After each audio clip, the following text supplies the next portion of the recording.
জুলাই অভ্যুত্থানের অজ্ঞাত শহীদদের মধ্যে ৮ জনের পরিচয় শনাক্ত হয়েছে। সকালে আনুষ্ঠানিকভাবে পরিচয় শনাক্তের তথ্য তুলে ধরেন সিআইডি প্রধান মোহাম্মদ সিবগাতুল্লাহ। পরিচয় পাওয়া শহীদদের মধ্যে আছেন ফয়সাল সরকার, পারভেজ ব্যাপারী, রফিকুল ইসলাম, মাহিম, সোহেল রানা, আসাদুল্লাহ, কাবিল হোসেন ও রফিকুল ইসলাম। সিআইডি প্রধান জানান, আন্তর্জাতিক প্রটোকল মেনে ১১৪টি মরদেহ তুলে ফরেনসিক কার্যক্রম সম্পন্ন করা হয়।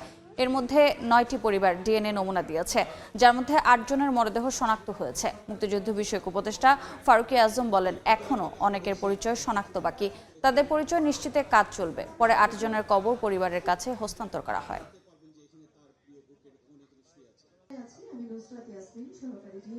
এই কাজগুলো কি তো হয় ইন্টারন্যাশনালি একটি প্রোটোকল আছে যেটাকে মিনেসোটা প্রোটোকল বলে।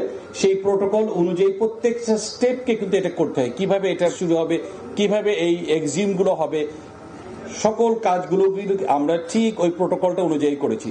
দীর্ঘ প্রতীক্ষার পর 9টি পরিবারের সংগৃহীত ডিএনএ নমুনার মাধ্যমে ইতিমধ্যে 8 জন অজ্ঞাতনামা শহীদের পরিচয় সফলভাবে সম্পন্ন করা সম্ভব হয়েছে।